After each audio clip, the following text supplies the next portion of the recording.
Assalamualaikum warahmatullahi wabarakatuh. Nama saya Nur Aisyah Sofia binti Musa. Saya dari Institut Pendidikan Guru Kampus Sultan Mizain. Saya memilih kategori umum dan saya memperolehi tajuk Batu Uban Sejarah Awal Pulau Pinang.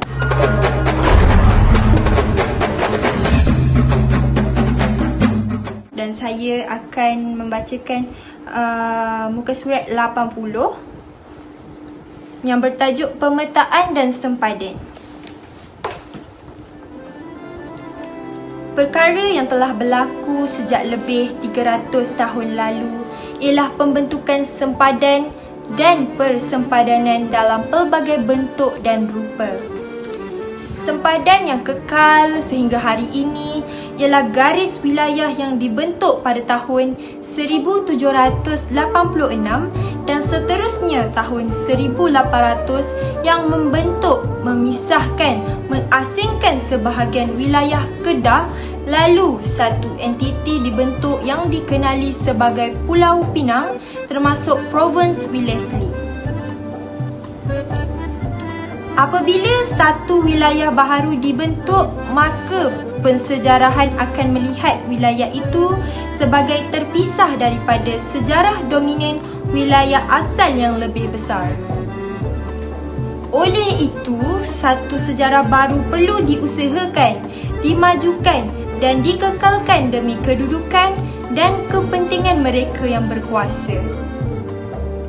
Hal ini bermaksud sama ada sejarah yang tersedia wujud dipinggirkan lalu dipadamkan atau penduduk yang wujud sebelum datangnya sesuatu kuasa itu tidak boleh dianggap sebagai berharga kerana penduduk itu diukur sebagai tidak bertamadun, tiada pemikiran serta pencerahan dan dengan itu tidak layak disebut.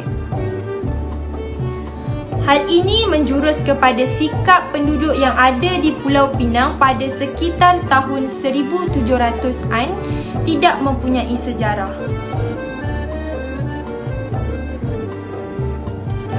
Penulis melihat keadaan ini sebagai suatu permasalahan kerana dengan wujudnya Pulau Pinang sebagai entiti politik yang berbeza daripada Kedah, 2000 tahun sejarah dipadamkan.